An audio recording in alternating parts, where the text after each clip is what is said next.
who have spoken can remain in the meeting and observe, or they can leave the meeting and watch the YouTube channel. If you have any technical difficulties or connection issues before it's your turn to speak and you have provided questions in writing, your questions will be taken on notice and tabled in the minutes and responded to in writing after the meeting. A copy of the public registrations received for tonight's meeting have been circulated to elected members for their reference. Next item is attendance, apologies, leaves of absence. I don't have any. Are there any? Disclosures of interest by members. There are none. Responses to previous public questions. There are some responses in the printed agenda, which is also available online from the meeting of the 2nd of March. We're now entering public question time. We're going to take all the presentations in agenda order. Then we'll discuss the items for which there is someone present, and then deal with the items for which there's no one present. The first person I have is Matthew Ryder to speak on item 1, a deferred item, Bromley Road patio addition. Are you there, Matthew? Yeah, okay, you have 3 minutes. If you go over time, we'll give you a reminder, but you have 3 minutes. Do you want to test your sound before you go any further? Check 1 2. Check 1 2. That's good. Come through. Yeah, go 3 minutes. Go ahead. All right. Hi. My name is Matthew. I'm the owner of 32 Bromley Road in Hilton. Since originally applying to build the proposed patio, I've been very conscious of the heritage significance of the area and, more importantly, the impact to the streetscape. After listening to feedback from the last planning committee and also from the petition that I got signed by some of my neighbours, I've amended plans and I've got support from my neighbours. I've made features more visible from the street. You can see the house clearly. Worth noting, 39 of my neighbours supported the structure being built. And I just ask that you look favourably on the design. That's all. Thank you. Are there any questions to the applicant? No? Thank you. The second person to speak is Evan Rogers on item 3, the local heritage survey and heritage list involving a house in Thompson Road, North Fremantle. Are you there, Evan? Yes, I am. Can everyone hear me and see me? Oh, yep. Deborah, would you mind turning your camera off? You can leave your microphone on. Oh, sorry, leave your microphone and camera. You can watch, but turn your camera off. Thank you. Okay, Evan Rogers. Okay, thank you, Mayor and councillors, for the opportunity to address the committee this evening. At the committee meeting on 23rd of February, the decision to heritage list the property in question was deferred to allow the property owner to obtain an expert opinion on and response to the report prepared by the City of Fremantle Heritage Officer, and that response was submitted on the 25th of March. I trust all of the members of the committee have taken the opportunity to review that response and other materials submitted on behalf of our client.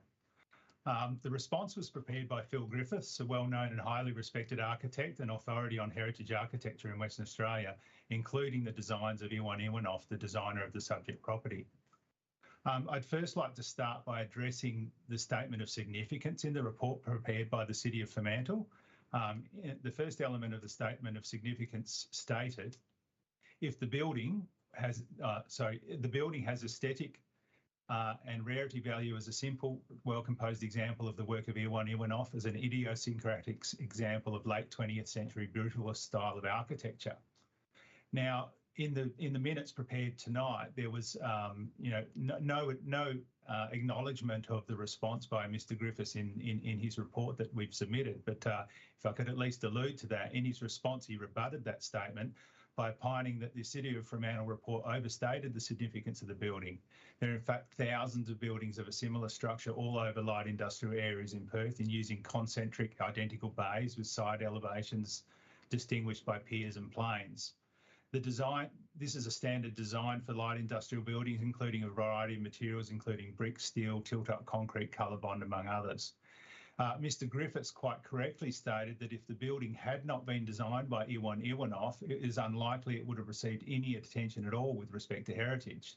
So it's disappointing to see these important facts have not been acknowledged by the Heritage Officer in the minutes in today's meeting in order to bring them to the attention of the committee. The second factor in the statement of significance was that the building has historic and social value as an example of the light industrial and commercial development that was established in North Fremantle between the 1890s and 1970s and illustrates a mixed use of industrial development in a residential working class area before the rise of car ownership and the introduction of post-war zoning plans. Again, in the report by Phil Griffiths, he strongly rebuts that statement. The building was constructed at the end of the period stated, comparing the use as it was built as a recording studio to other industries in the area, such as the state engineering works, soap factory, flour mill, that were common in the North Fremantle area during that period, indicates that this use stands out as an anomaly and is clearly not typical of the example of light industrial and commercial development that was established in the area during the period. Furthermore, a recording studio is clearly not an example of an industry that is normally associated with the working class people that lived in the area during the time stated. Finally, the building has side access for cars and a car park and garage at the rear, as opposed to the premise in the statement that it represents buildings in the areas which were constructed before the rise of car ownership. Again, the statement in the City of Fremantle report is clearly wrong and misleading in several respects, and this has been highlighted in Mr. Griffiths' report. However, once again, the minutes for today's meeting prepared by the Heritage Officer have failed to acknowledge that fact or bring it to the attention of the committee. The third factor in the statement... Sorry, can you draw to a close, please? You've had it well over 3 minutes. Thank you. Okay. Well, the third factor in the statement of significance is that it contributes to the character of the heritage area. As per the preceding statements, they've all been rebutted. The front elevation presents as a blank wall to the street. And again, that hasn't been brought to the attention of the committee. Look, in the response, Phil Griffiths stated the City of Fremantle... Sorry, look, you've had well over time. I'd like to draw to a conclusion. Please just finish the sentence. Okay. In this place, the fact is only loosely representative of Enoug's work, and although he was an important architect, this place could not be sent to be a good example of work. If the we conclude that the property shouldn't be placed on the heritage list, or alternatively, that it should only, if the council is inclined to place it on the list, at best its heritage value sits at more at a category 3 place. Thank you. Are there any questions from the committee? No questions from the committee? Okay, thank you. If you'd like to mute your microphone. The next person we have is Joseph Paparo. Are you available? Hi, yes, it's Joshua, actually. Okay, sorry, Joshua. Just give us a second. You're on item 5, the High Street partial change of use to tavern. Okay, 3 minutes. Go ahead. Yes, no, I'm just present to answer any questions if anyone has anything specific regarding our development application. So you're the applicant? Yes, that's correct. Any questions from the committee? So you can have an early night. Okay. Thank you. Deborah Friedman, are you available? This is I am available. Item 6, the Stirling Highway additions to the top of the chemist shop. Can you just test your sound, please? Can you hear me? Yeah, that's good. Okay, 3 minutes. Awesome. The first thing I want to say, I had an email from the neighbour who had made the submission about this thing, telling me that he says, all the best for getting the application endorsed. We have no objection. So that's the first thing. Quickly trying to read off a mobile. The business design philosophy aims to mitigate as much as possible the significant overshadowing that will be created by the proposed adjacent development at 110 Stirling Highway if permission is granted. The significant constraint on our site dictates the orientation of the proposed building on the east-west axis. The scale of our proposal responds to the scales of the proposed 3-storey mixed-use development at 110 Stirling Highway and the 3-storey residence at 7 Leslie Road, and transitions from the medium-rise Dingo Flower building north to the lower-rise building south. We believe the overall bulk of the design is in keeping with everything else in the area. The overshadowing, the only overshadowing that we see is it's all within the codes, and the overshadowing just overshadows uninhabitable space and car parks, and it will just create shade for cars parking in the area. The parking, we've got currently 7 bays and 1 bay allocated to residential use. The city don't recognise one of the bays because part of it sits in the road reserve, only part of it, but on our other plans, it was, as far as I remember, highlighted as us having 8 parking bays, which is far more than anyone else down there in that area. Landscaping, we've done our best to make sure that we have as much greenery as possible on the property. We're planting trees on the 2 levels, the additional levels, and we've got a green wall going up on the southern boundary in the form of a fence with greenery growing on it. There's just a bit of a clarification here around it says we're proposing a nil boundary setback to the ground floor south. The ground floor building alignment remains as existing. We're just proposing a 1.8 high boundary fence along the southern boundary for privacy and security purposes. It should be clarified we're proposing an extension to the existing caretaker unit, and upon completion will continue to function as a single dwelling, not multiple dwellings as stated in the agenda documents. And I think it pretty much, I have spoken to most people. I'm fairly confident this design is going to enhance the whole area and will set the standard for everything else that comes after it. I think he's done a great job. So that's my personal opinion. So yeah, I'd love to have some feedback if anyone objects to anything, and away we go. That's me done. Okay, any questions to the applicant? No.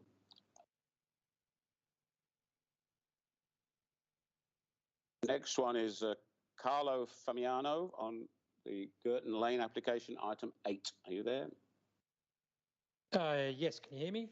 Yep. Yes. Thank you for the opportunity to speak tonight, and hello to all the councillors, the mayor and staff. I'm representing the landowner at number 7 Girton Lane, which is the adjoining eastern property. We've reviewed the plans and I've been following this application through with the city during its process, and I guess at the end of the day we oppose the recommendation for approval for this application, given the fact that we believe that it doesn't meet the current planning framework. It represents overdevelopment of the site. The overheight component of the dwelling will affect the views of significance of the adjoining property. And I think the plans that have been presented tonight have insufficient information for the city to make an informed decision. In regards to the non-compliance issue with the planning framework, we've looked at the plans quite extensively, and it cannot be deemed, the addition to the top of the or above the existing ancillary dwelling cannot be deemed as an addition to the existing house, because there's no direct link between the existing house, the dwelling part, and that addition. So it clearly has to be an addition to the existing ancillary dwelling on the site. And the way in which it's designed, it has been designed with what could arguably be a common foyer area. The R codes, as you're aware, limit ancillary dwellings to 70 square metres. This application seeks 102 square metres, which is a 32 square metre increase, and simply does not meet the design principles side of the codes when looking at that type and size of variation. When looking at the design principles side of the codes, it clearly says a small scale and designed to support independent living. As I mentioned, this is a substantial increase to what is permitted for an ancillary dwelling. It's 45.7% increase. And in most cases, and the way I look at this, is that it's akin to a group dwelling as opposed to an ancillary dwelling. And this has come up recently with the Department of Planning for developments within the Swan Valley and other local governments, the City of Swan, City of Stirling and so on, where substantial increases to ancillary dwellings of this magnitude has been deemed as a group dwelling and hasn't been supported. In terms of looking at this as a group dwelling, the site is R25, it's 471 square metres, and it certainly doesn't meet the requirements in the R codes for a group dwelling. So to look at this aspect of our point is that if it's deemed as a group dwelling, you can't have it. And if we look at it as an ancillary dwelling, it's way too big, and it doesn't meet the design principles. We've also looked at, and I said we've looked at the layout. The foyer or the entry appears to be a common foyer. It clearly could be separated, because one of our concerns of our client is that the ancillary dwelling, the top part and the bottom part could Sorry, can you draw to a close, please? Not a problem. So the layout, we believe, could be leased out separately because of the way in which the design, or occupied separately, which once again has 2 ancillary dwellings not permitted. And in regards to the current plans not having enough information, there's no internal layouts for the ground level of the ancillary dwelling.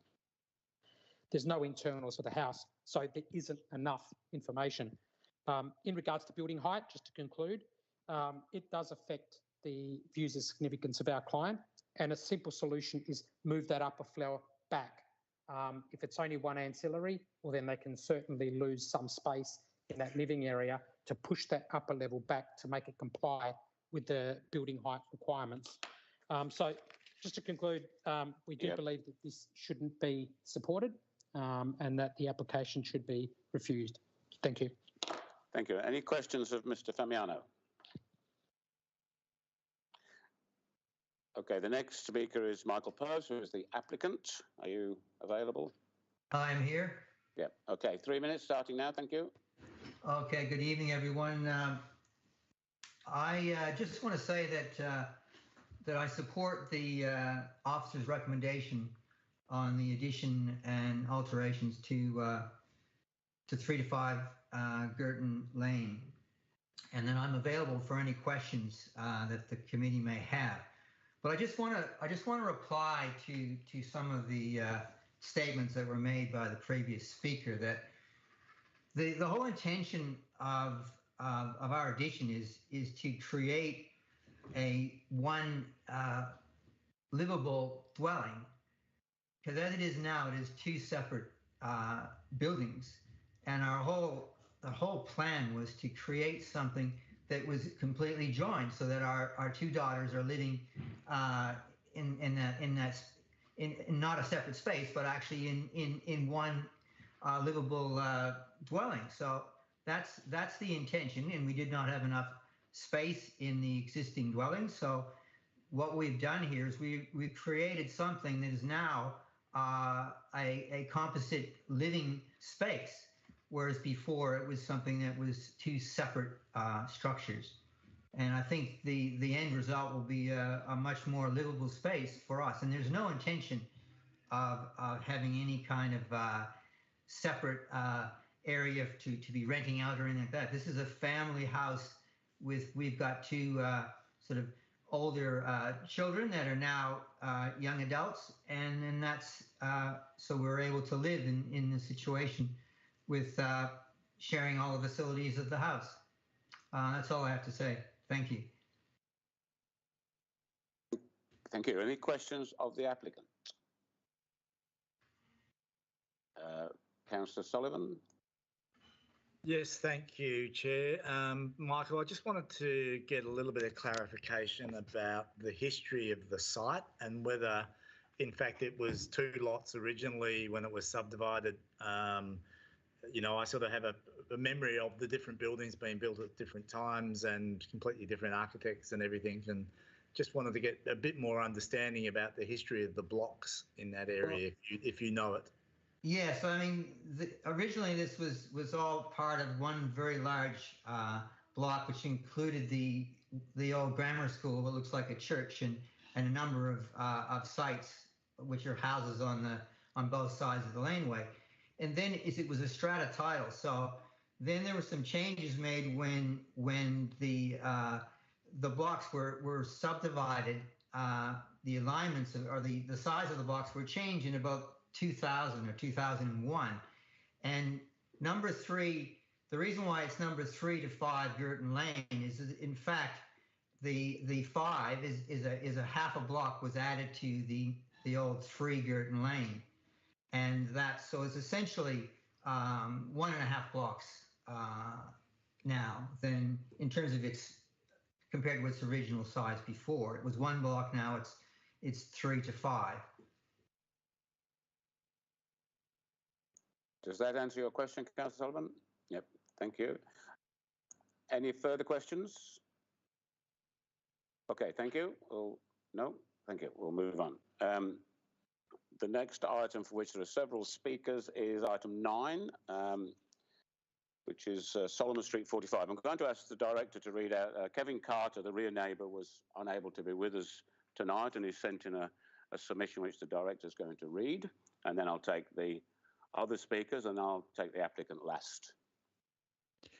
Through you, Chair, actually the manager's got that statement to read out. Sorry, it's the manager. Are you available with that statement? I am, Chair. I will read this on behalf of Mr. Kevin Carter from 36 Bellevue Terrace. It's a submission against the proposed development of 45 Solomon Street. I would like to make this submission opposing the proposed development of 45 Solomon Street. My property has a block of flats on the north side. The gutter level of these flats is almost 3 stories above the ground level of my property. The retaining wall is up to 2.2 metres high with a 1.8 metre fence on the wall. The house to the rear of these flats is higher and not far from the rear boundary and overlooking my property. The proposed development, which is immediately to the rear of my property, will similarly be 3 to 4 levels above my house. If this proposal goes ahead, living in my house will be like living in a pit with 3 to 4 level high structures on the north side around to the east side and no privacy from these neighbours. This would not only be uncomfortable and unacceptable situation, but also devalue my property.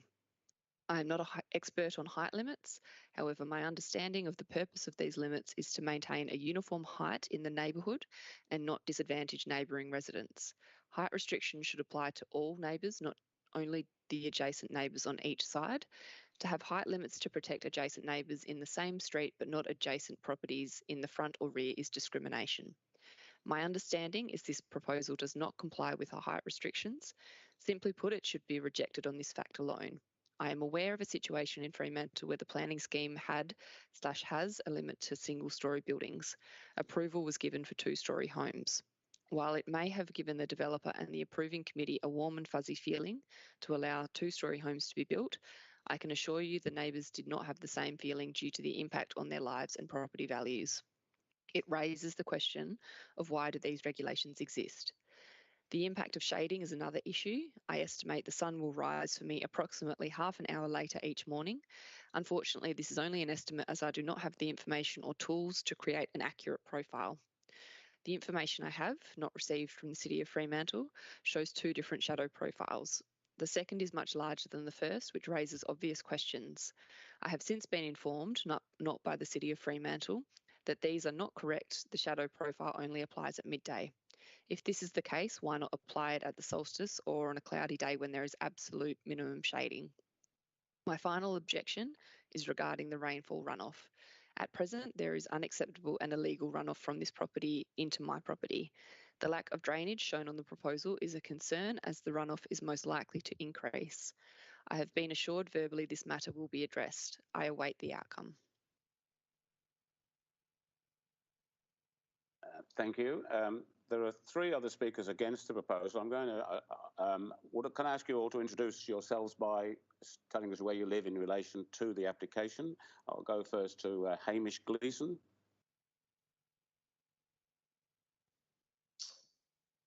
Thank you, Councillor. I'm actually the applicant.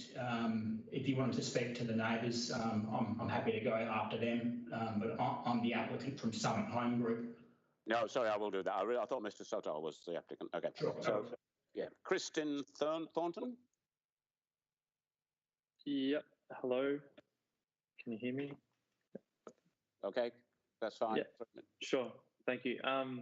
Yeah, my name's Kristen Thornton. For reference, I live at 38 Bellevue Terrace with my wife and 2 children. We're situated directly behind 45 Solomon Street.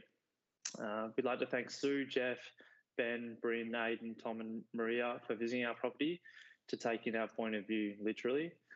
For the record, we're opposing the proposed development with the following points to hope to provide some clarification for that reasoning. When my wife and I purchased our home, our 1907 built home on Bellevue Terrace more than 6 years ago, we were drawn to Fremantle because of the respect for heritage and character buildings, including homes.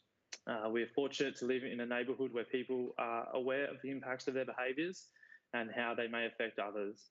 We are also fortunate that we would see our property increase in value as the years pass. The proposed development would see that this does not occur due to the encroaching nature of this proposal. To our knowledge, the proposal will be above the current height restrictions also, and will increase its shadow profile significantly, reducing the amount of natural light into neighbouring properties, us being one of them. If this development was to be approved, this would set a daunting precedent where the building guidelines, specifically height, are not adhered to. My question to you would be, what is the point of the building guidelines if a matter as simple as someone exceeding the allowable height is not able to be opposed? Again, it's our opinion that allowing developments such as this will set a precedent for future developments and it will in turn diminish the integrity of the process. Now, as you're aware, the currently 45 Solomon Street is a 2-storey property and is proposed to add a 3rd storey. As the building currently stands, 45 Solomon Street has rear windows that look into the rear of our home, and I've sent photos in recent emails which shows this. These windows on the 2nd floor look directly into our kitchen, dining and bathroom area with our toilet within view also. We already feel we are lacking privacy when we're in these areas of our home and make conscious decisions to change our behaviour so we're not in view of these windows. We believe that by adding an additional storey with an additional 3 windows, this will reduce our privacy even further and increase the level of anxiety that we feel. As I've said above, the proposed development would increase the visibility into the rear of our property. This is where our young children play. We want our children to lead a normal and safe childhood in which they should feel that they have the ability to feel safe and secure in their own home and backyard. We want our children to live in the sanctuary of their home and do not want them growing up in the complete view of others. We worry that the proposed development would not allow us to have the ability to limit this at all, as we do not have a bearing on that at all. We strongly believe this feeling of potentially being watched, our loss of privacy and reduced security will severely impact our family's mental health. We believe that the development lacks the conscious consideration of its neighbouring properties, especially ours, and we respectfully request that the above points be considered. Thank you for your time. Thank you very much. Any questions from Mr. Hodgson? Mr. Thornton? Yeah. Any questions? No. Good. Thank you.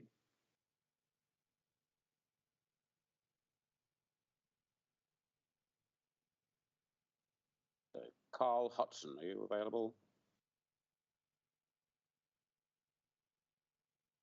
Anybody? Carl Hodgson on item 9. Is that a neighbour? Does anybody know? We lost him. We'll just leave that then. Mr. Gleeson and Mr. Sotile, I'm sorry if that's the wrong pronunciation. Who wants to go first? Mr. Gleeson? Yes, Councillor, happy to go first. Yep, okay, 3 minutes, thank you. Thank you. Thank you, Mayor, councillors and staff. My name is Hamish. I'm the Senior Town Planner at Summit Homes Group. I'm speaking obviously in support of the application for additions and alterations at 45 Solomon. Just first of all, the application has been described in the report as a 3-storey house. However, I would submit it presents as a 2-storey home with an undercroft area at the rear of the dwelling. The upper floor addition proposed is small in relation to the ground floor, and it's set in from the side and rear and front elevations of the ground floor. And that means that it's not presenting a vertical 2-storey wall face to the neighbouring lots, and that goes a long way to break up the building bulk and mass of the structure. Just referring to some of the comments earlier, the height proposed is actually in keeping with a development approval for a similar proposal at 63 Solomon Street, which was granted at the Planning Committee meeting on the 5th of October 2016. This application was approved for additions with a roof height of 10.9 metres and a wall height to 8.4 metres. This proposal is proposing a roof height of 10 metres and a wall height of 8.5 metres. So a lower roof height than the approval granted at number 63, and the wall height is marginally higher, 100 millimetres higher. So very similar in scale to that approval, and also to another dwelling at number 61. So in those terms, it's consistent with other homes in the area. I'd also like to comment that the variation is largely as a result of the 2 metre slope on the site. The application's been amended during the course of the application, and it's fully compliant with privacy in relation to the rear neighbour and the neighbour to the south, and it's also fully compliant with overshadowing. With regard to privacy, I appreciate the comments of the neighbours to the west. However, a lot of those properties are already overlooked by dwellings on Solomon Street. And in addition, the properties along Solomon Street have mutual overlooking between themselves. It's just a character of the area, and it's typical of sloping topography such as this. In terms of overshadowing, we did provide a breakdown of overshadowing at different times of the day and year. So the properties to the west will be subject to some overshadowing at 9 a.m. June 21st. However, at midday June 21st, there's no overshadowing impact on those properties to the west, and there's no overshadowing at all in the months of March, September and December. There is a shadow cast on the site to the south at 47 Solomon Street, but the additional shadow falls largely over the roof of this dwelling and about half the deck area at number 47. I can provide more of a detailed breakdown of the impact on 47, but there's a dining room which virtually experiences no overshadowing, and a living room experiences overshadowing in June, but then nothing in March. Sorry, can you draw to a close, please? Just a couple more points, if you can. Sure. So we have amended the plans to reduce the building height by 100 millimetres. We cannot reduce the height anymore because the upper level bedrooms are at their minimum ceiling height for building code. We can't reduce the first floor frame anymore because we're retaining the existing ceiling joists, and we need a 510 mil dimension to accommodate those joists and the new first floor truss and all the services. The only real way we could probably reduce the height is if we were to pull the first floor forward of the dwelling and forward of the main ridgeline. Yeah, so just my final point, I guess, is going back to some of the comments made by the neighbours. Deemed to comply standards is one compliance pathway. Obtaining approval under a design principle is also a valid approval pathway, and we feel as though the proposal meets the design principles and is in keeping with recent development approved to the south on Solomon Street. Thanks for your time. Thank you. I did allow that extra time because it's a fairly complicated issue, but any members of the committee wish to ask questions? No? Sorry, Mr. Sotile, is that the correct pronunciation? Yeah, that's right. Can you hear me? Yes, 3 minutes, please. Okay, good. Thank you. Yeah, good evening all. Yeah, my name is Jim Sotile. I'm one of the three owners of the property at 45 Solomon Street in Fremantle. The other owners are my wife Melina and sister-in-law Janice. I'd like to thank Hamish and Charlie from Summit Homes for their work on the project so far. Tom Geddes, the council planner, for his time, the councillors who took time to meet us on site, and the committee to give me an opportunity to speak. I just wanted to say a few words today about our plans for renovations and the reasons why we want to move back to Fremantle. Melina and I have been living in Cardinia for the last 21 years and now have decided that it's the right time for us to move back to Fremantle, where we both were brought up. Melina and Janice did their schooling at South Fremantle High, and I attended St Pat's and CBC Fremantle. Janice has been living in the house all her life and on her own for the last 5 years when Mum passed away.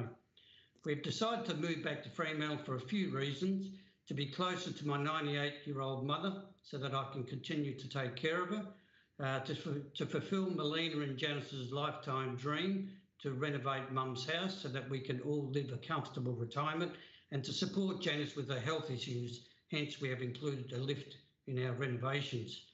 From what Hamish has outlined in his summary, I hope you agree that we've taken on board our neighbours' concerns and have addressed them by changing our design to include a barrier in the terrace downstairs and lowered our overall height.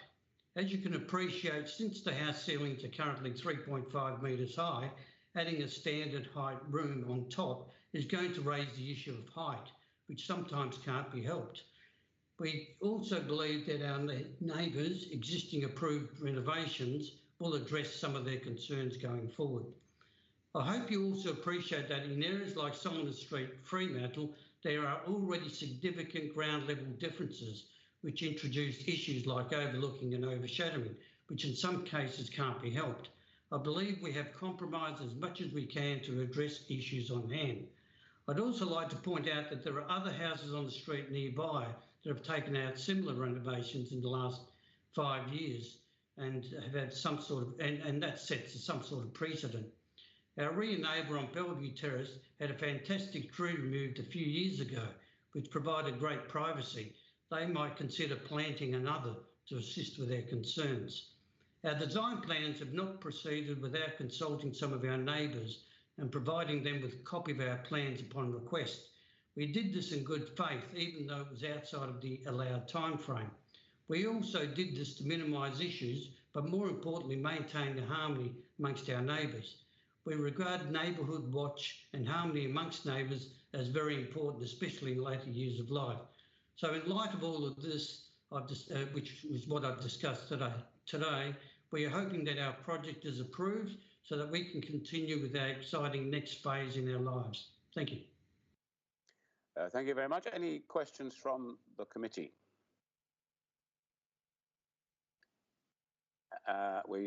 Thank you very much. We seem to have discovered Mr. Hoston. Can you make yourself known? Mr. Carl Hoston, who just showed up a minute ago, waving his hand. Where's he gone?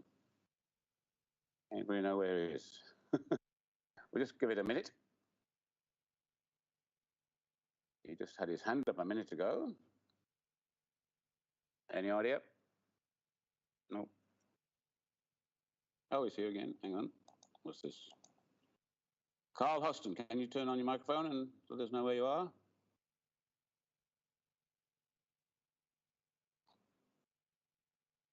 No idea? Okay. So we'll have to leave that then. It is at the end of the agenda, so if we maybe can get you a chance to speak later if we can work out what's going wrong. Okay.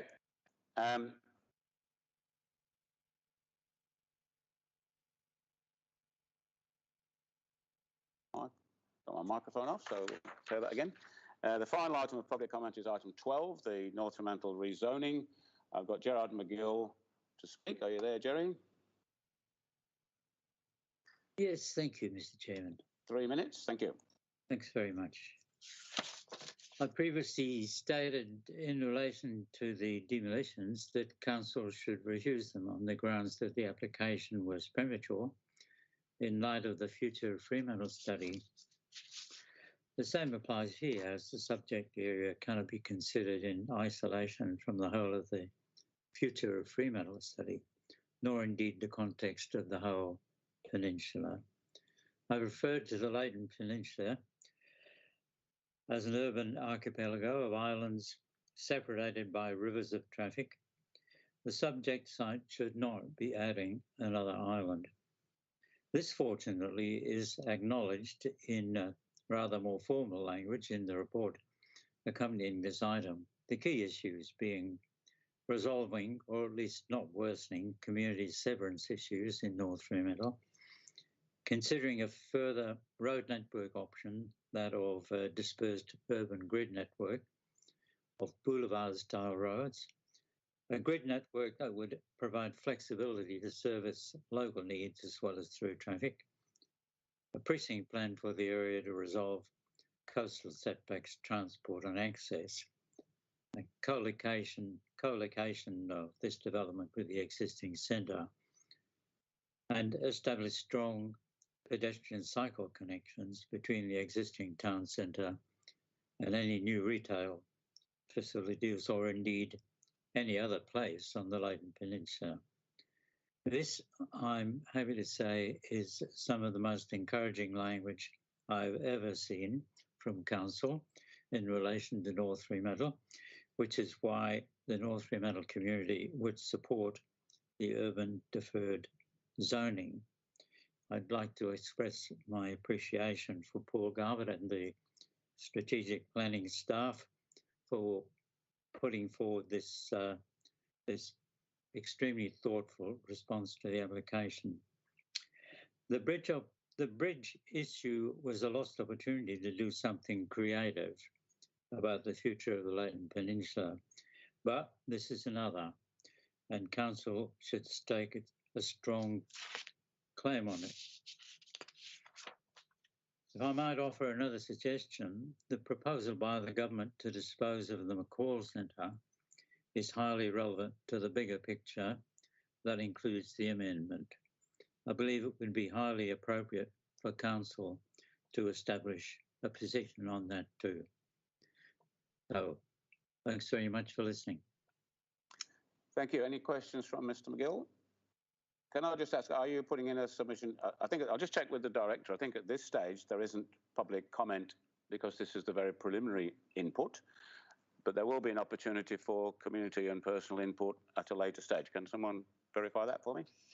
Yes, Chair, that's correct. At this stage, it's a preliminary referral to the local government and other state agencies.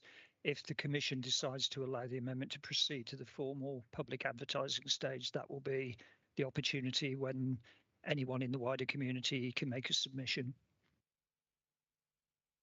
Okay, thanks. You. Are there any questions from the committee? No, thank you, Mr. McGill. Well, and this is an item going to Council, so there will be opportunity for more input. Okay. And the final member of the public possibly is Tim Dawkins to speak on the same item. Tim, 3 minutes. Can you hear me? Yes, thanks. Good evening, Chair, Mayor and Councillors. My name is Tim Dawkins. I'm a Director at Urbis, and I'm speaking with respect to item 12 on tonight's agenda. I'm joined online by Lex Barnett, Director at TBB, and Cameron Leckie, Director at Rise Urban. Urbis, TBB and Rise Urban have been working together with a specialist consultant team to assist the landowners of the North Fremantle Development Precinct to start this process of preparing the site for its non-industrial future. A future is more appropriate to the context of the existing surrounding uses, a move away from the industrial uses that are no longer appropriate in a sensitive coastal location, and a move towards land uses that better serves the needs of residents and visitors. The first step in that process is to realign the Metropolitan Region scheme to move it from industrial zone to the urban zone. This is the beginning of a long process. However, we cannot begin that process, as Mr. McGill had alluded to, until which will be inclusive of a consultative and inclusive process to set a vision, establish development parameters and commence urban design until this step has occurred and the site has been moved into the urban zone.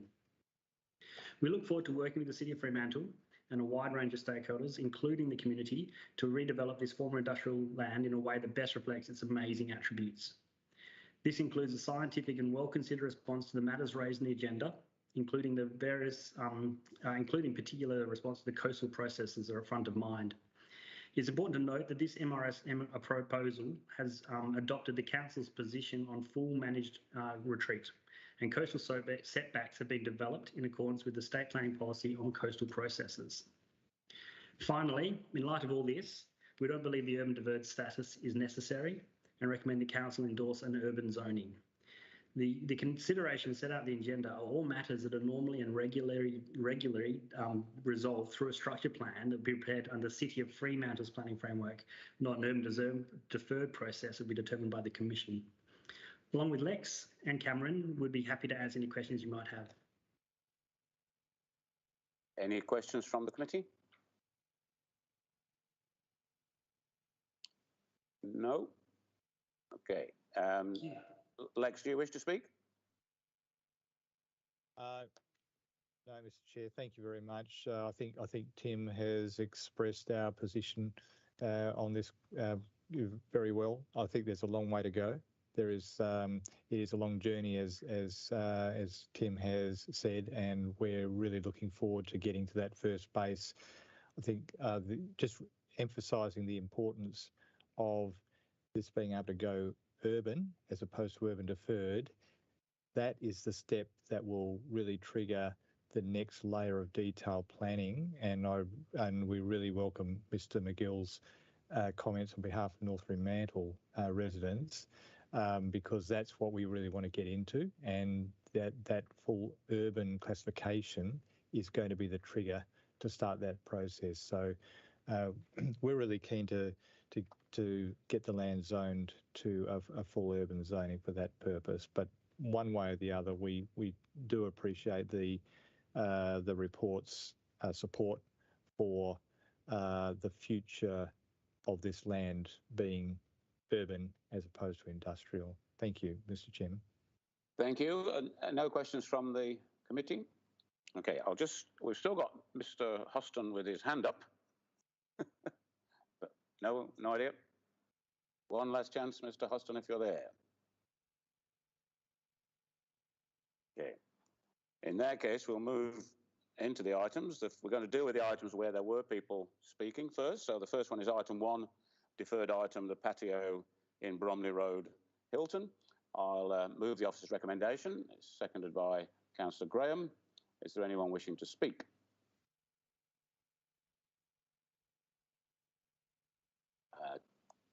Councillor Lorver. Thank you, Chair. This is an item that we've all seen before, and I just want to thank everyone for their comments earlier and the thought that went into the previous deferral. And I just want to say that I'll be voting against the officer's recommendation, and that's because I believe that this is an instance where our discretion as a committee really should be exercised. The applicant has taken on the comments that were made at the previous committee meeting, and by his account got 39 neighbors to agree to his proposal. And I think that's a testament to some of the challenges that are being experienced in Hilton at this time.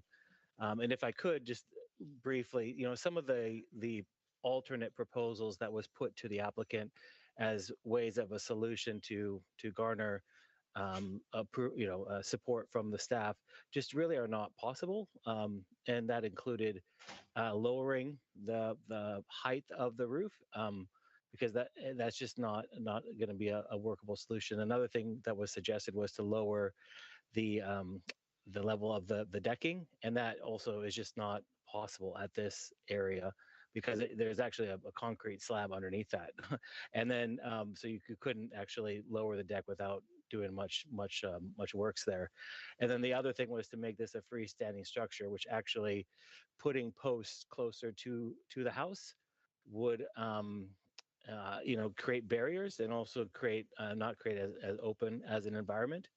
And so personally, I just really believe that the amenity of this proposal, it would increase the amenity of the neighborhood by an increased passive surveillance of the street.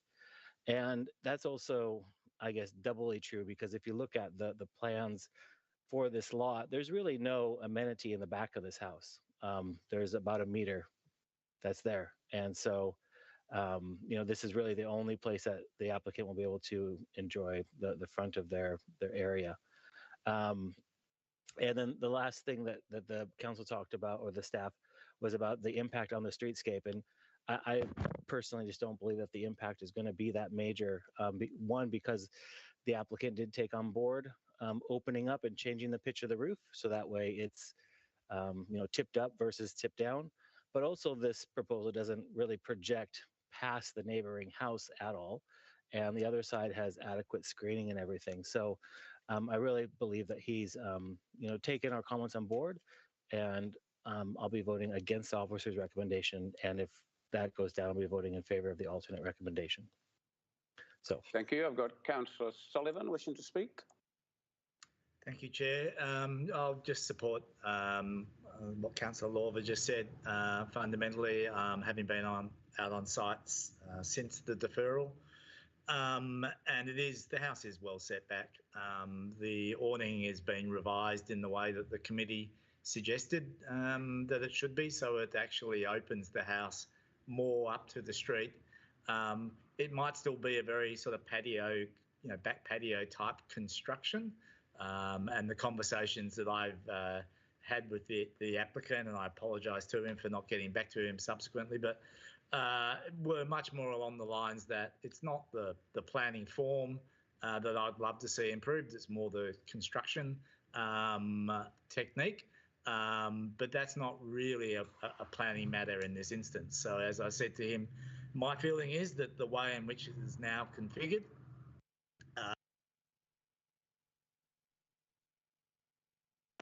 sorry about that. Remember not to touch your keypad.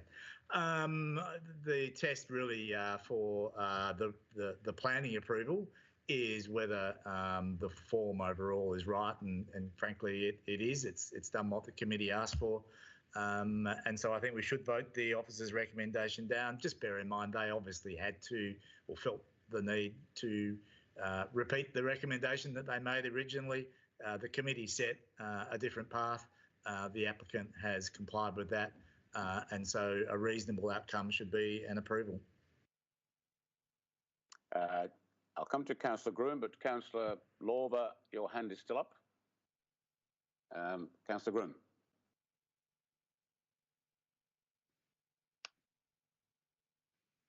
Sorry, playing with microphone buttons. Thank you for that. I concur with Councillors Lorver and Sullivan. I certainly had hoped that we would have a more elegant design solution on that site. This, it's the first patio of its kind in the street, and it would have been nice to set the bar high going forward.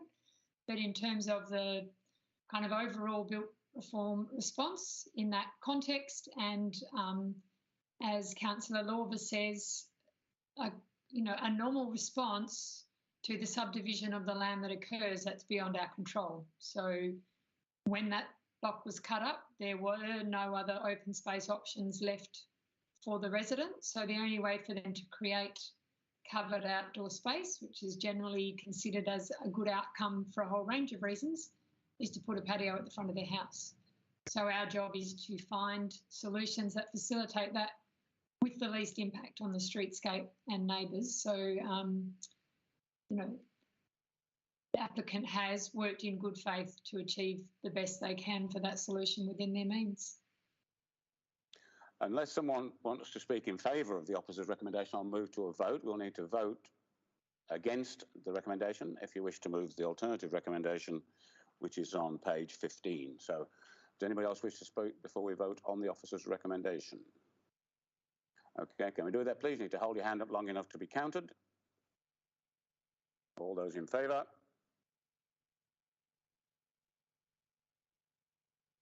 Nobody's moving. What's happening?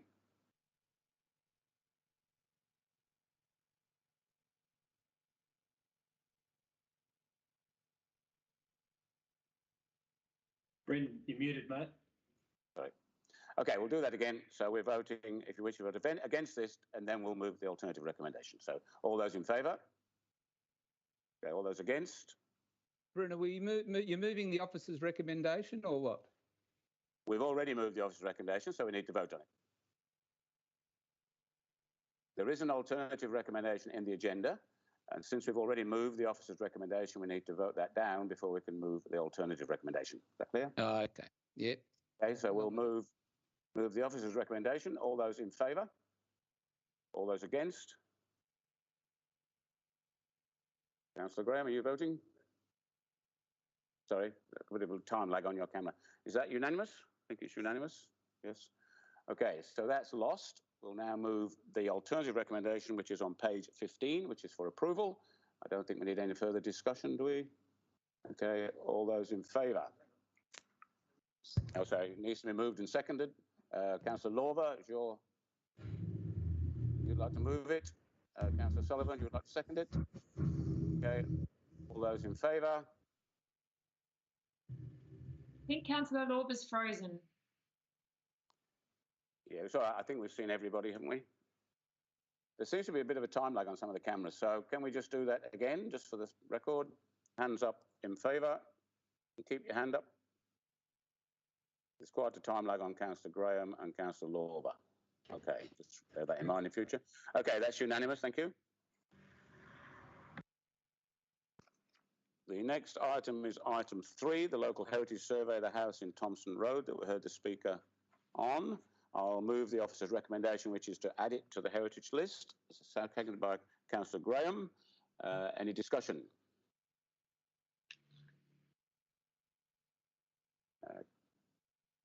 Councillor Graham.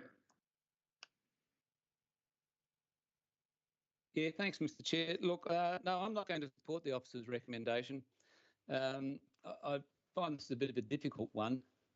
It's certainly got no streetscape appeal. In actual fact, you can't actually see it from the street. If you go over there, you've got to get off your scooter and try and find the house and then try and find what it looks like in amongst all the trees. So I would have thought if we're looking at a level 2 classification, it'd be something that people would like to see. I do think that the assessment has overstated its significance. Some architects don't get it right, and just because this is Ivanhoe, it doesn't mean to say that this one's right. I just cannot see the value of it being a level 2 listing. It's a sort of house that would never get on a tourist map, and I don't think there'd be too many people in North Fremantle that mostly even know it's there or would even miss it if it did go. So I won't be supporting the officer's recommendation. I think it should just be a level 3. So I'll just be listening to see what others think. Thank you. Councillor Groom. Sorry, Councillor Sullivan. Thank you, Chair. I'm a little bit sort of in between the two heritage reports on this. So my sense is it does pass the threshold test. It certainly has more significance than none or little. It should be listed. But I'm not absolutely convinced by reading both of the reports that it's actually a level 2. And so what I'm going to suggest is to move an amendment. I'm sorry I didn't give notice of it, but it's very simple. It's simply to change the 2 to a 3, so it gets listed as a level 3. So I'll move that as an amendment, if I may, and see if I get a seconder. Is there a seconder? I'll second. Can't see a seconder. Councillor Lorber.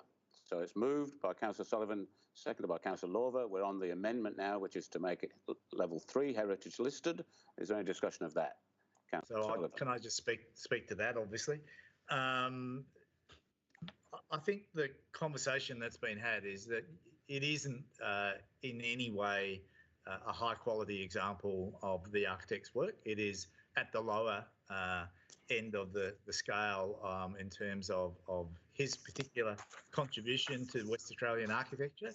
That doesn't in itself, though, mean that it has no heritage. You know, the combination of the architect, the uniqueness of the function. I mean, the music industry in Fremantle is incredibly important, and certainly important in North Fremantle.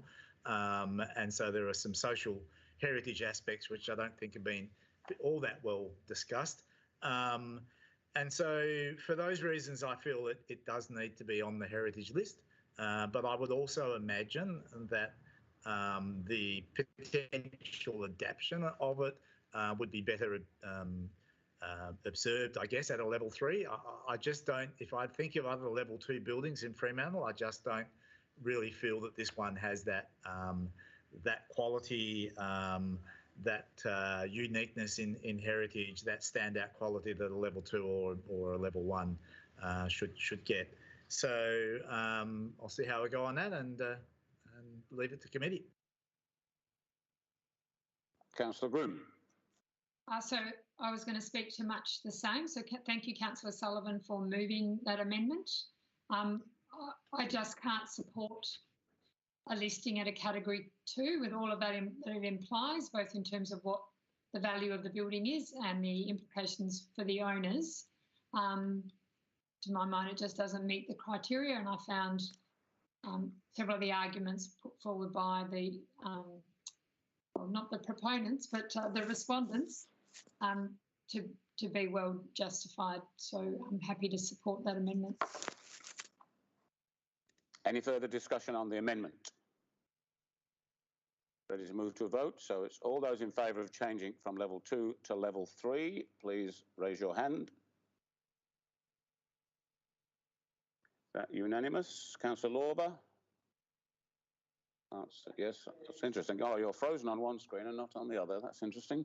Okay, that's unanimous. Thank you. So now we move on to the item as amended. So I presume there'll be no further discussion. Are we all ready to vote? Okay, all those in favour of the amended motion? That's unanimous. Thank you very much. The next item is 81 High Street. The tavern, change of use to tavern licence and fit out. I'll move the officer's recommendation. Councillor Graham, you happy to second it? Yes, so it's moved and seconded. Any discussion? Councillor Lang. Just wanted to say that these guys setting up this operation, most of you probably know them. They're good operators in Fremantle. And I just want to say congratulations to them for taking an empty West End building upstairs and activating it. It's exactly what we want to see happening in the West End, using the upper storey building. So hats off to those guys, and I look forward to seeing it opening.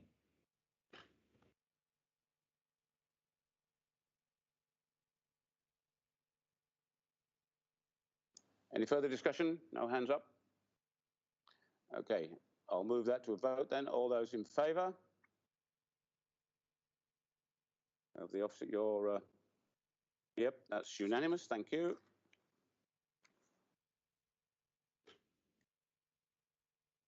So now it's, item 6,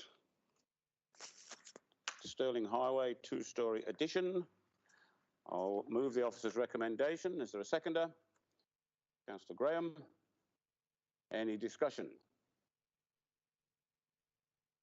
All happy with it? Okay, ready to move straight to a vote? Okay, all those in favour? Councillor Graham, I can't see. Can you see him? Okay, that's unanimous, thank you. All right, going too quickly, I can't keep up. Stirling Highway 7, Girton Lane, item 8.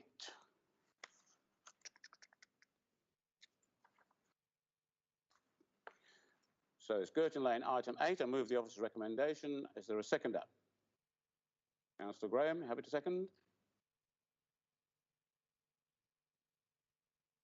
Yes, yes. Okay, any discussion?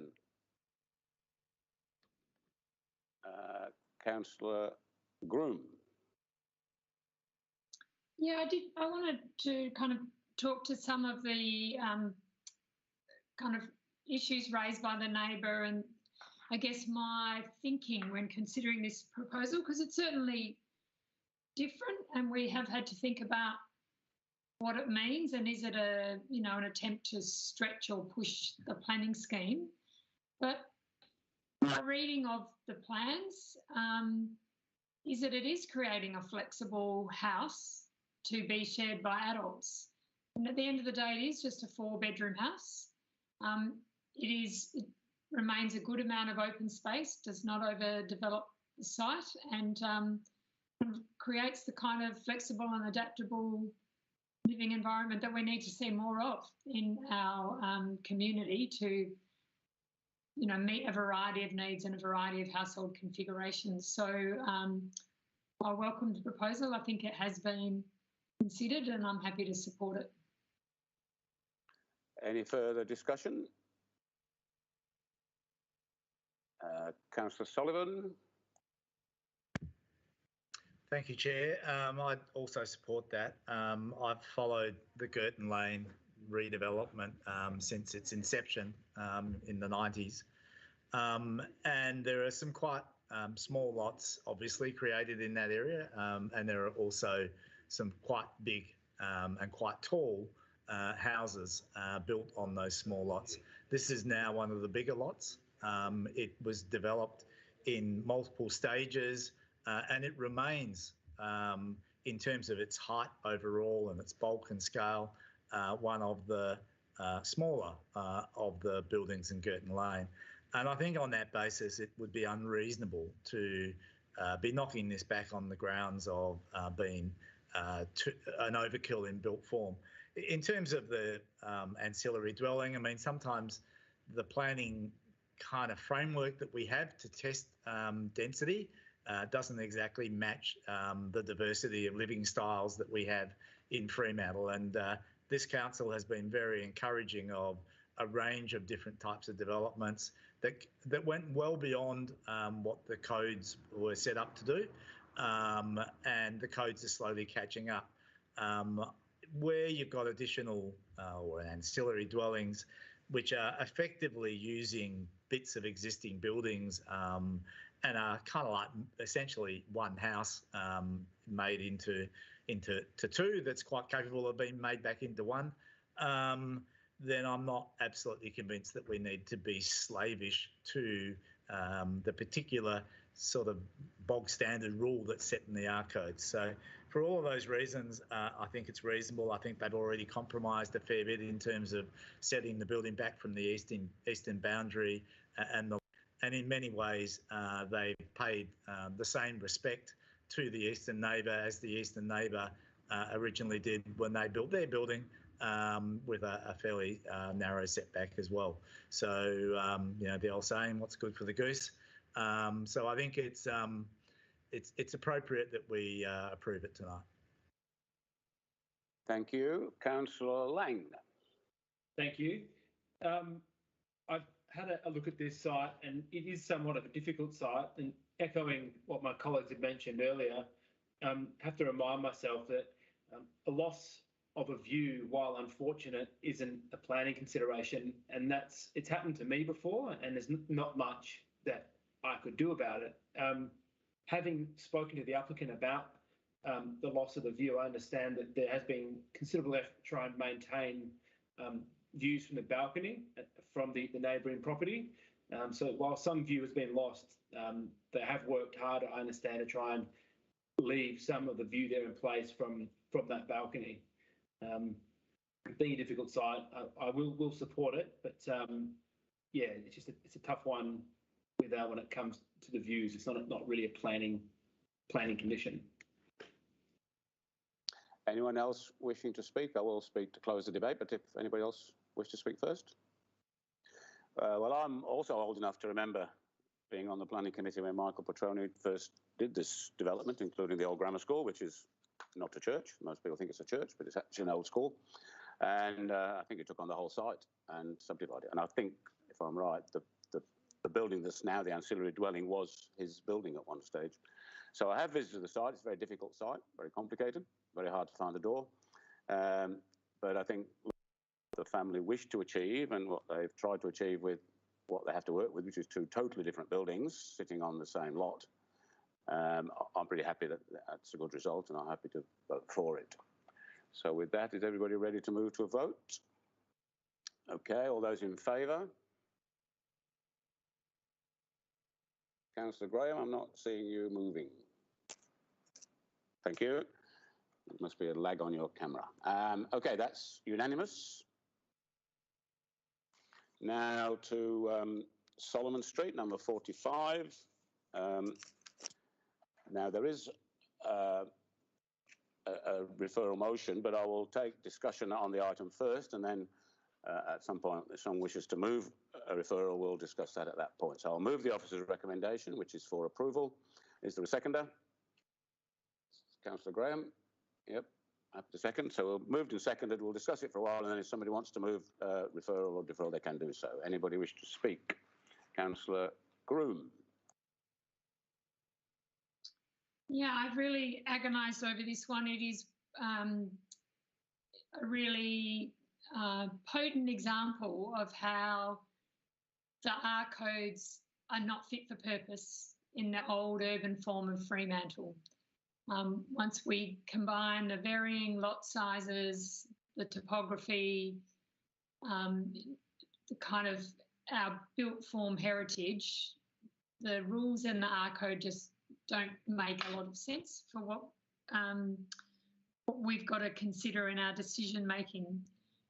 And certainly having visited the neighbouring properties and even just looking at the drawings we've been given and understanding the topography, the impact in this circumstance of an extra metre of height is really substantial. So while there are other contexts that we might decide that that level of discretion has minimal impact, in this context it has significant impact. The overshadowing on the southern neighbour, whilst it's described as just being a dining room, that is the winter solar access for that dwelling to their outdoor living area and to some primary internal living spaces.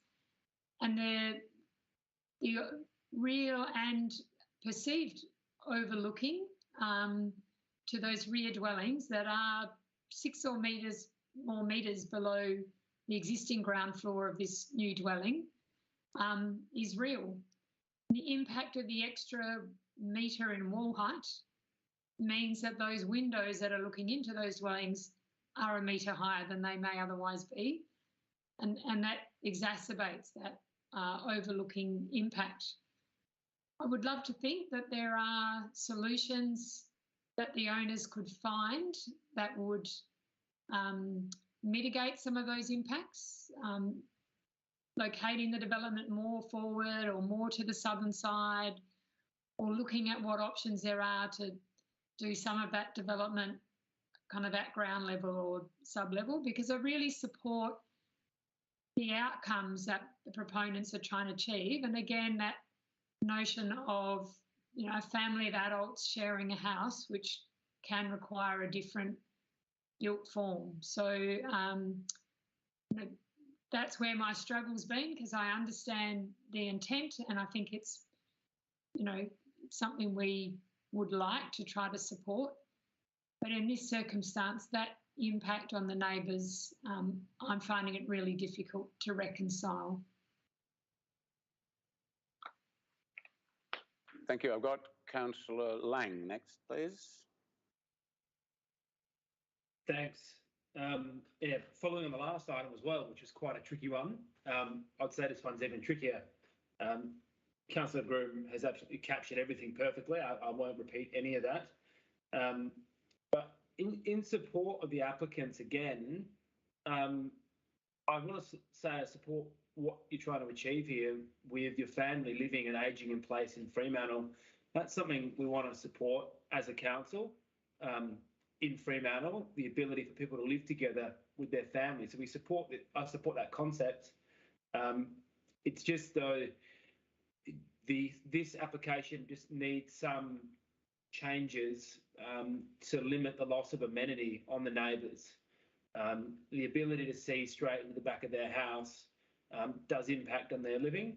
So I foreshadow that I may raise a referral of this item so that we can encourage applicants to maybe have a second look at this and try and find a balance that enables them to have the ageing in place while limiting the impact on the neighbours. So I'm just foreshadowing that I may move a referral.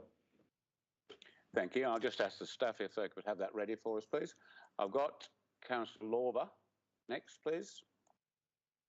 Thank you. And I agree with Sue's comments and Councillor Lang's and Councillor Grimm comments 100%. And if there was a referral, so I won't repeat what they said, I just think that it's worthwhile because I do support the intentions from the applicant 100%. And if there's a chance to make it work while also you know, making sure that the neighbors can enjoy their properties as well, we should give it that chance. So if there is a referral, I would be wholeheartedly supporting that to see if we can't find a resolution. Thank you. Councillor Graham. Thanks, Mr. Chair. You look, I echo sentiments of everyone there. Just one point that hopefully Jim may be listening. He made a point on Sunday morning saying that he hadn't taken into account the Bellevue Terrace neighbours, and from the little balcony he's got there at the moment, yes, it doesn't really affect their outlook all that much. But when you actually go down to Bellevue Terrace and from the yard at 36 and 38 and look up and then picture what is proposed. It certainly is a little bit sad to look at. So I'm hoping that Jim and the summer home people can come up with some sort of solution that will mitigate the problems down there in Bellevue Terrace. I don't think the problem to the south of the neighbour, number 47, I mean, because that's totally overlooked at the moment now. You know, but if they can sort of work out something on the overshadowing, that would even be better. So I wouldn't be supporting this application in its current form, but I certainly think in good faith they should have another chance to have a look at it and hopefully perhaps give something more to think about next time round. Thank you. So anyone else wish to speak before we go back to Councillor Lang? Councillor Sullivan. Thank you, Chair. Like the others, you know, it is a complex one, and it's important that we wrap a little bit of context into the problems of living on a hill, a hill town. I've owned a property in a similar situation. I've had someone build a, you know, two-storey house that was 1.5 metres from the boundary above me when there was already a half a level retaining wall before they even started. And he had a window where he was going to get Garden Island views. And I said, absolutely, go for it. It's so high up that I will adapt my yard to that situation, because I know that that's probably what I would want to do as well, living on the hill town, wanting to get that view. So there is a reality of the hill town kind of living that essentially says, within reason, view corridors, views are going to need to be accessed or want to be accessed. It is a little bit difficult, obviously, when you're in Bellevue Terrace, where a lot of the cottages are actually quite small on very small lots, duplexes and the like, and the properties on Solomon Street are very big and the like. But the reality of this area, or the houses on Solomon Street, is that typically they are a long way from the rear boundary. And even the existing building and certainly the proposal, in terms of locations of windows and the like, the overlooking is the window location. I won't say the overlooking. The window location is so compliant with the codes, so well within the codes that you could move the building, you know, another 5, 6, 7 metres towards the rear boundary, and it would still be compliant. The dilemma is the applicant's property has very few trees, and I suspect it's unlikely that they'll put anything significant in that area. And the Bellevue Terrace properties had trees, but the trees are no longer there. There is a responsibility, and I spoke to the neighbour to the south about this, that when you live on these hill towns, that you kind of have to acknowledge that people are going to want to get views, acknowledge or trying to come up with ways to do that in a respectful community way, but also to acknowledge that you have to adapt to living on a hill town. And I know I had to do that and wanted to do that. And I think it's also possible to do that in the Bellevue Terrace properties. There are also things that the applicant can be doing on their own property that would potentially reduce or, in fact, completely remove the overlooking, particularly to the properties immediately behind in Bellevue Terrace, which are the worst affected. And, you know, I certainly encourage the opportunity if a deferral gets up, that some of those opportunities be looked into, because it doesn't all have to happen back at the building. The final thing I would say is that, yes, the building is 1 metre over, and that should be always taken as being a significant issue that we need to very seriously look at. In fact, you could apply the R codes and say it's 1.5 metres over. And of course, it's 1.5 metres over on the worst corner of the building where it basically both overlooks to the south and to the west. And in that context, we do need to ask the applicant, I think, to see if there are ways of mitigating the impacts. But the impacts are not from the height necessarily. They're from the windows, they're from the overshadowing. And so in the context, and we've done this before, if we're going to ask them to change, it's not really that the height's going, a reduction of 1 metre is going to make almost any difference at all to particularly the overlooking and to some degrees the overshadowing. The position of the building, the way in which you detail the windows, the way in which you might develop other aspects on the rest of the block, the way in which you build your fences and do your landscaping, all of those things are the things that are going to change whether or not the neighbours are going to effectively get along with developments that that respect each other's need for privacy. So if there is a deferral, I think that's the sort of direction that we should be talking about. I doubt whether it's going to mean a significant change to the floor planning of the building, to the general planning of the building, but it might include details, it might include screens, it might include fins that come out both vertically and horizontally and the like. So yeah, I guess I wanted to speak to not overly raise the expectation that we as a council can do very much about the second story on this building. It is consistent with so many other developments up and down Solomon Street, including the one immediately to the north. And we wouldn't have a leg to stand on if we categorically said you can't build a second story on top of the existing single story with a basement simply because it's got a slope on the block. We just wouldn't have a leg to stand on. So we do need to, set that bar. We need to explain that to both sides as to why we might seek some minor variations. Thanks. Happy to move to Councillor Lang to move his alternative. Happy to do that. Can we just wait for the officers to bring it up if you'd like to just give us a second? Okay.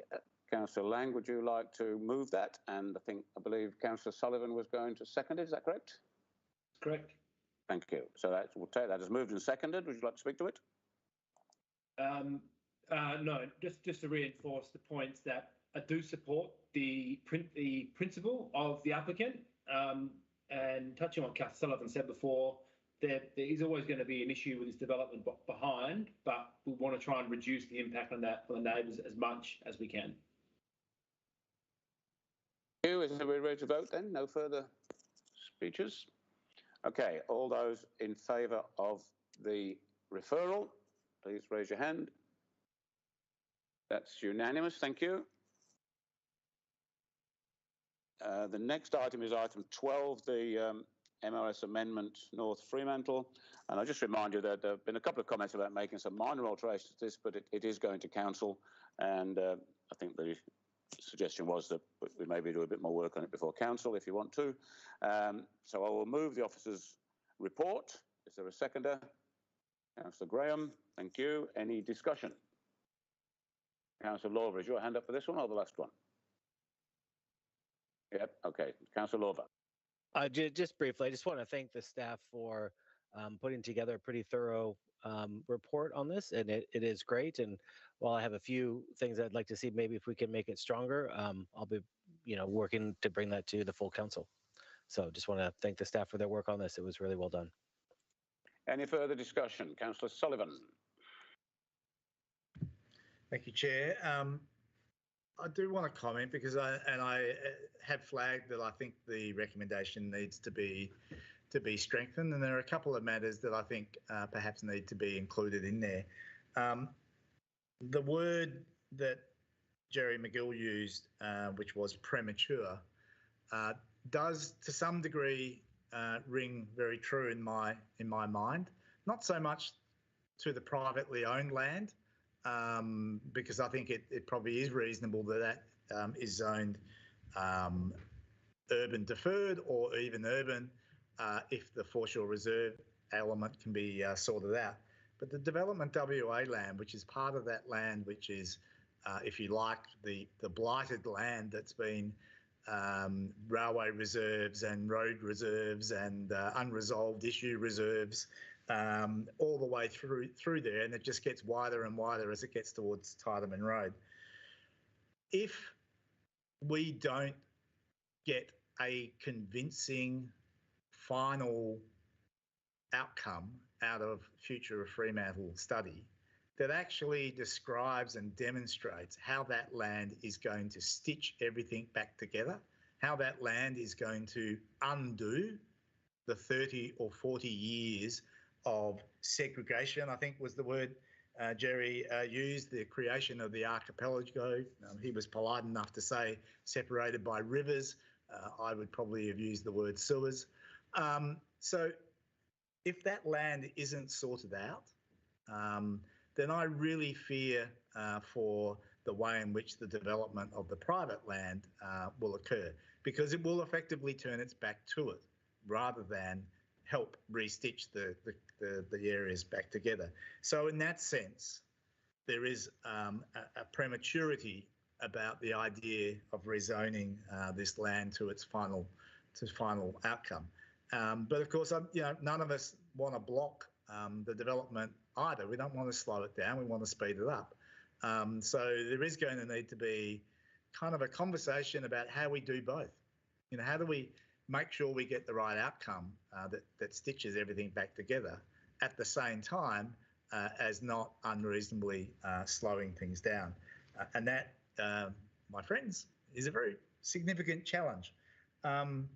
So on that basis, I guess the only other thing I would say very strongly, and I think as was very correctly said by Jerry McGill, that the officers have done a great job in identifying what the key issues are, and particularly the Foreshore Reserve. And as someone that demanded a government 20-something years ago to write the state coastal planning policy and sat on the advisory committee to make it happen, it does worry me that we don't always see the Planning Commission and the politicians implement the policy in the way it should be done. And I'm already seeing a little bit of that potentially creeping into this particular one.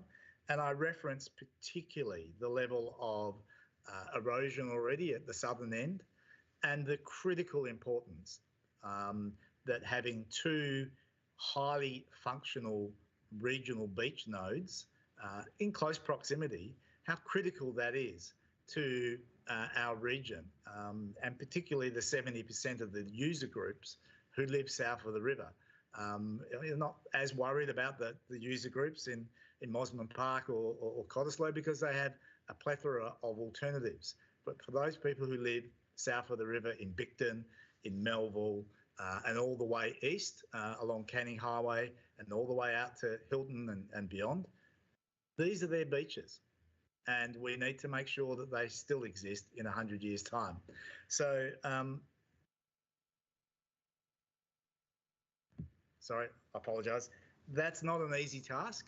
And it's not an easy task in an area where we're already compromised by the closeness of the nodes because they overlap, and also the inability to know what's going to happen south of Tydeman Road until such time as Future of Fremantle is sorted out.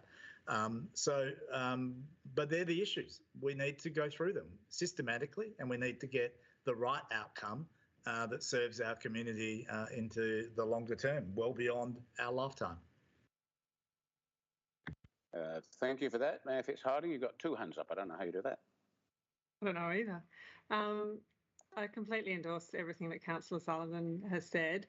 I mean, I think it would actually be ridiculous for us to do anything other than move in the direction of urban deferred if we say we support the Future of Fremantle Committee process, because this is our one shot at resolving some of these really big challenging issues that, Jerry and Andrew have alluded to for North Fremantle. The study area does include this portion of land. It absolutely has to do that work, and I think everyone knows that, the development of the Portland will fail if this work isn't done properly. So, we can't on one hand say, yes, we want to be part of that work, and then on the other hand say, but we support zoning this urban right now. We just can't. It makes no sense. So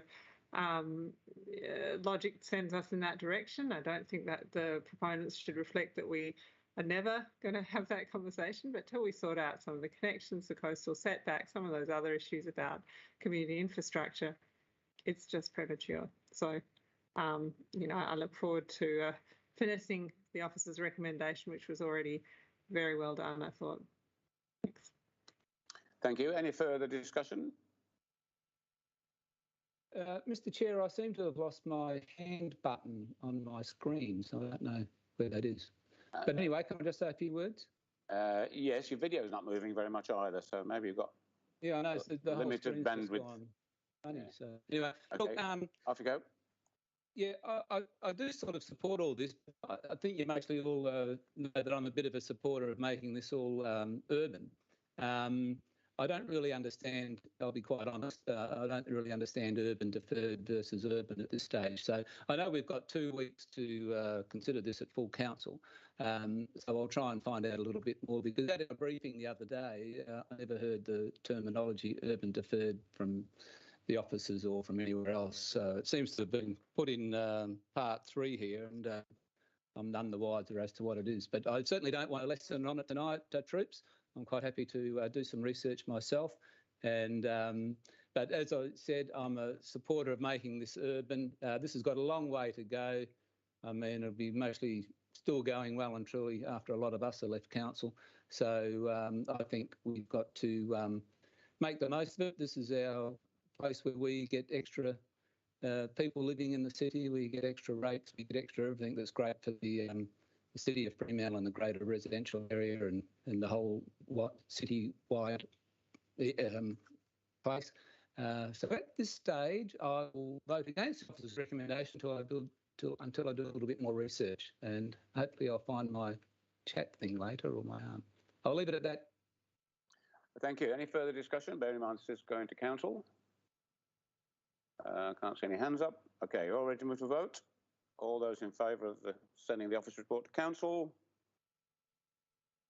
Everyone except Councillor Graham.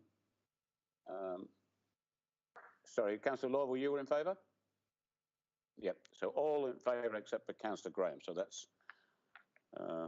supported. Now we're back to Jocelyn Street, item 2, I think, is that right? Yep.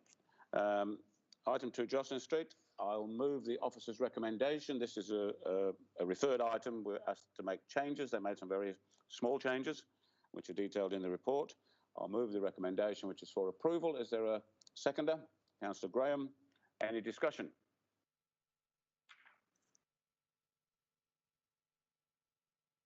Let's give you a minute on this one. There's a lot of discussion last time. Okay, all ready to vote? No. Councillor Lorber, you speak. Yeah, thank you. I'm really still struggling with this one, and I've gone by this location multiple times since this last came before this committee, and the trees that they're proposing to remove are umbrella trees and probably not that significant, but just the impact on the front house from the back dwelling, it's still even with those minor changes, I'm still thinking about the future people that are going to be living in that front house. So I think that could be a little bit better in this regard. So I won't be supporting the officer's recommendation at this point in time, because I think that they could be just a little bit better. So thank you. Any further discussion? Councillor Groom. Yeah, I similarly am very disappointed at the very limited changes that were made. I don't feel, though, that I am able to refuse it, because the extent to which the development does comply with the R codes, is now so close, because that overshadowing has been reduced a bit, even though the reduction doesn't actually achieve the outcome of getting northern solar access to those rear rooms. And I guess it just harks back to my earlier comment of how not fit for purpose the R codes are. Any further discussion? Ready to move to a vote. So all those in favour of the officer's recommendation, So that's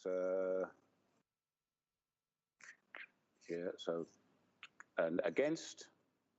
That's just Councillor Lawver against. Is that correct? Councillor Lawver against. Everyone's in favour. So that's a decision by delegated authority. Harris Street, item 4. Mixed use tourist accommodation residential. There is a flagged amendment which we may get to. I'll move the officer's recommendation, which is for approval. Seconded by Councillor Graham. Any discussion? There was a amendment foreshadowed. Is anybody pursuing that? Councillor Groom? Yes, sorry, I'm just trying to catch up and my report's frozen.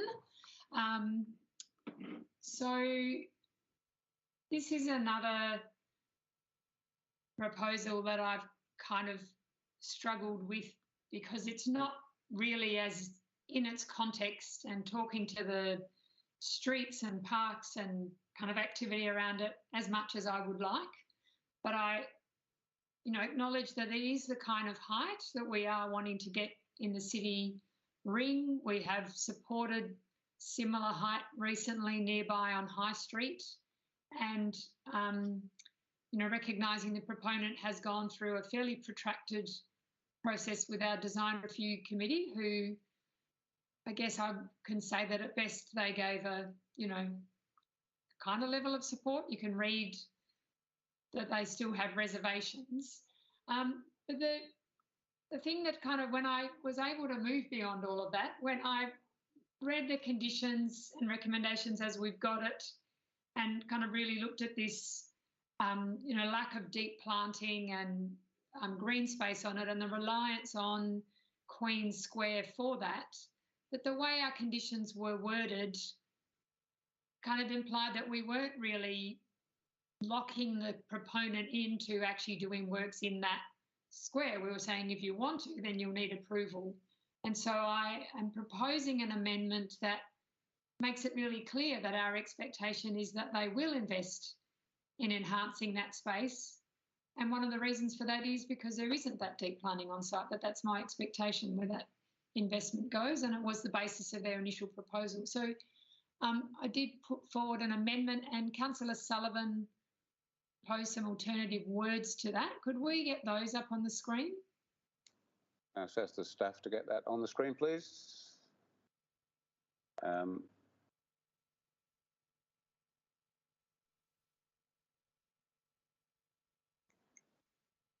Thank you. I'm pretty sure that's all of it. There's nothing off the screen. Would you like to speak to that, Councillor? I'll move that first, Councillor Groom, and then we'll...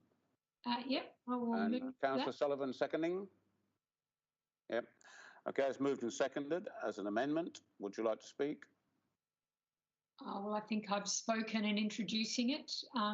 It's really what we want is a good integrated landscape outcome and an investment in some mature vegetation and deep planting in that process.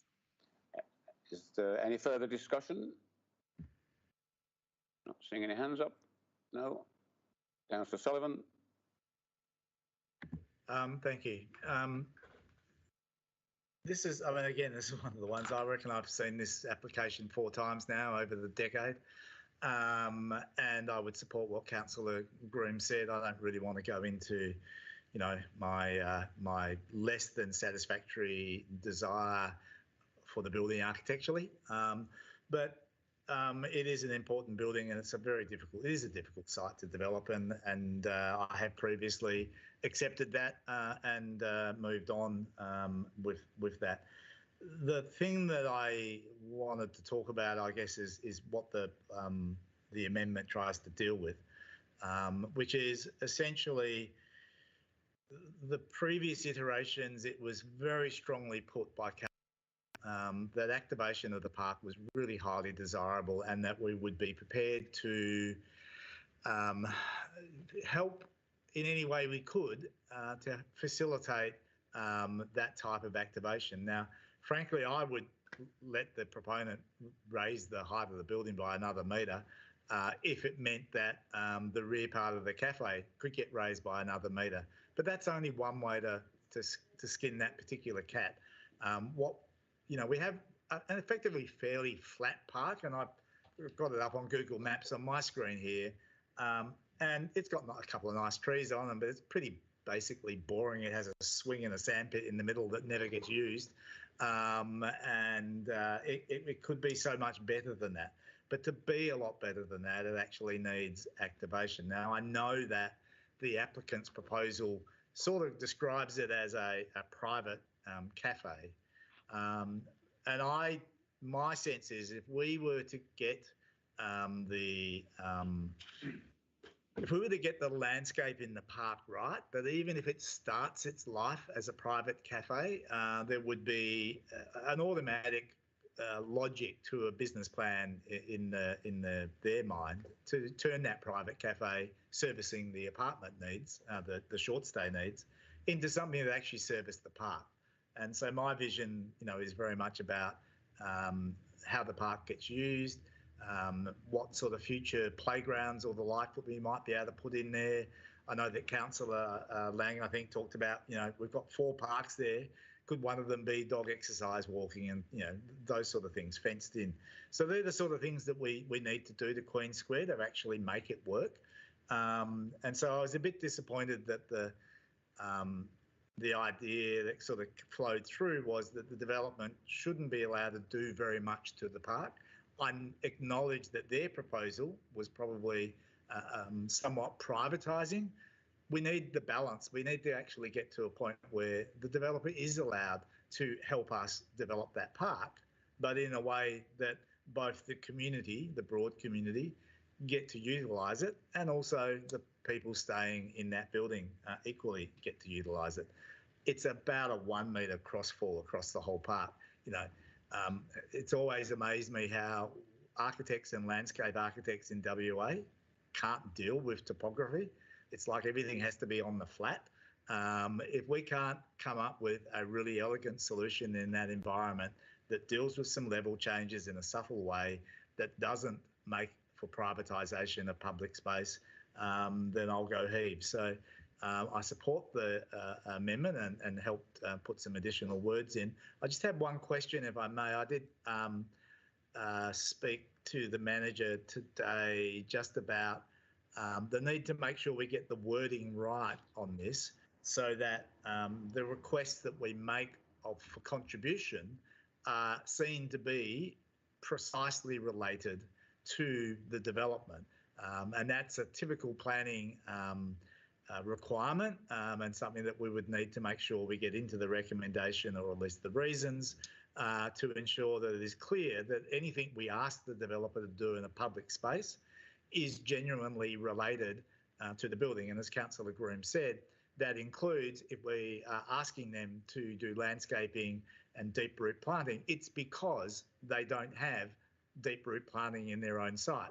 And that this is the way that we're dealing with that matter and allowing that to be compensated for. They're proposing to do those works. We need to make sure our planning approval actually makes it clear that it is their needs which are being met by doing works and asking them to pay for them in the public realm. So I might just check in with the manager as to whether she had an opportunity to give that some thought, if I could. Yeah, can we just check with the manager, please, whether you're able to comment on that? Thank you, Chair. Yeah, look, I have drafted an advice note to support that additional condition that really does reflect what you've spoken about there, Councillor Sullivan. The key with this one is the applicant is proposing the works themselves. So that's the initial first step and I guess their thinking is that it will improve the amenity of that, I guess, what you call a private cafe, so a cafeteria for their hotel in effect. So they have obviously opted not to set it back from the boundary and create quite a large courtyard because of the proximity to Queen Square, and because they aren't providing that significant deep planting on site as in accordance with the apartment codes. You start stacking up the case to require the applicant pay for the works themselves, I guess the balance we need to strike and what we have been working with the parks team on over quite a few months and the applicant is to make sure it doesn't become a privatised space. So there is that balancing act as to how much they can do and should do. But I think there can be a compromise reached. They were certainly willing to do significantly more works than what they've ended up with. And we've asked them to pull it back because they were proposing walls that kind of closed off the space. So I think there can be a compromise reached that maybe increases what they're proposing there and does look at certain changes to help improve the amenity for both the public and for the occupants of the tourist accommodation. So, Councillor Sullivan, if you wish to continue, or are you happy? Done. I've got Councillor Lang wishing to speak. Thanks.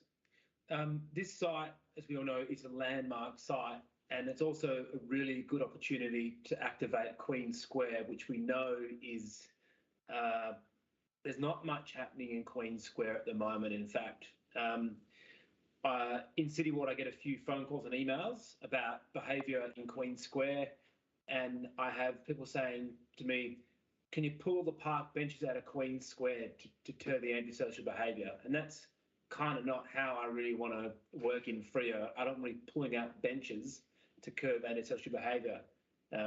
The opportunity here with this site is to connect the hotel and the cafe to the park and make it a space where hotel guests or locals want to have a coffee and play in the playground. So if we can't achieve that with the developer, it's an absolute lost opportunity for them and for us and the community and Queen Square. So like Councillor Sullivan said, previous designs, I can recall being on council planning a few years ago, there was a design put forward and that really engaged with the park really well. It was a great design. If we could get some of that back into this design through this amendment, that would be great work. And Chloe, what you touched on does give me some optimism. If we can encourage them and push them out into the park, I think we could actually create something that everyone can enjoy. So this is a fantastic amendment, and I just hope we can find a big change with the developer on that one. Thanks, guys. I've got no other hands up. Is any further discussion? So we're voting on the amendment. Can I see all those in favour of the amendment? That's unanimous. Thank you.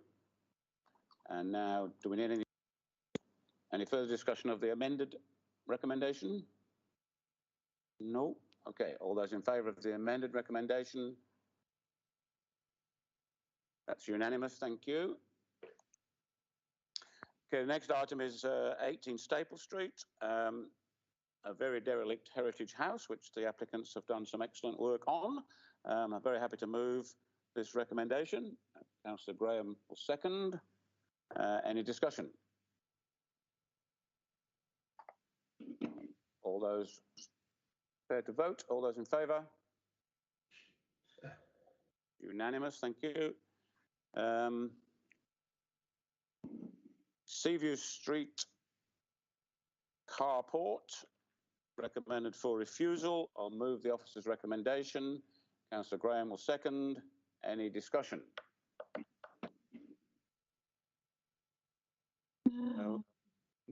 No discussion? Okay, Yep. we're ready. Sorry? I'd like to discuss. Sorry.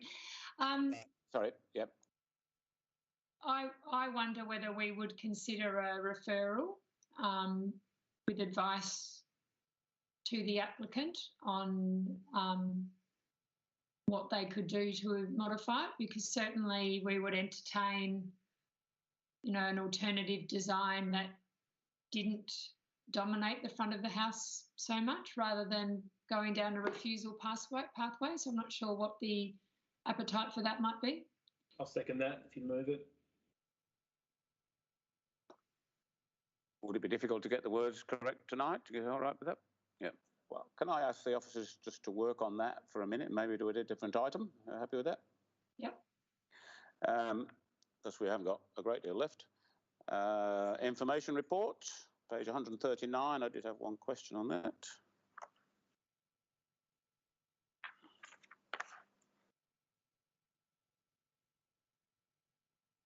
Just what is the item about 207 High Street? Sorry, is the manager there? There's an item in the information report talks about 207 High Street, internal alterations to existing group dwelling, and it's gone to appeal. Yeah, thank you, Chair. It was an application done under delegation for predominantly internal alterations to a heritage building. The bulk of the works were supported. There was a section of original fireplace that was proposed to be removed, and so all the works were supported across the site. And there's a condition requiring that fireplace remain, and the applicants are appealing that condition. So we haven't gotten to directions hearing yet, so only just been lodged. Thank you. The officer's ready. So we'll need a mover. I'll move the officer's report, the information report, item 11. We'll deal with that first. Councillor Graham, you're happy to second. So we're voting on the information report. All those in favour? That's unanimous. Now we're going back to item 10. Let's have a look at the words on the screen. Who wanted to move it? Was it Yes, Councillor Groom? Councillor Groom is happy to move that. If I think Councillor Lang was happy to second it. Is that right? That's correct. Yes. Yep. Right. I'll just briefly talk to it, I guess, so that the proponents and the officers can get some sense of what council might look for. Very similar to the Bromley consideration, there are no other options for a carport on the site, but the design of the current carport with a roof that seeks to replicate the main house roof and dominates the site and detracts from that house roof is not consistent with the outcomes we want to achieve. So a well-designed, virtually flat roof, but well detailed would be a much better outcome for that site. And proponents might have other good design people with other smart ideas for how to handle that.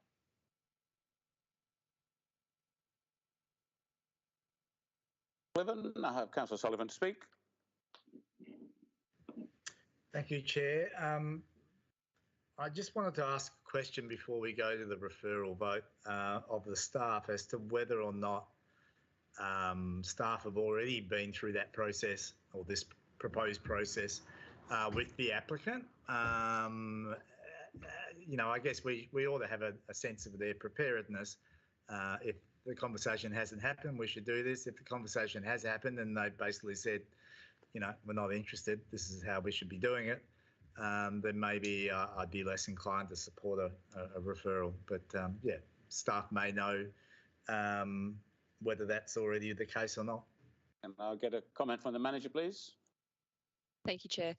Yes, the conversation has occurred. There have been changes to the plan. So the originally lodged proposal did show the carport and the driveway coming straight off the street rather than using the common property.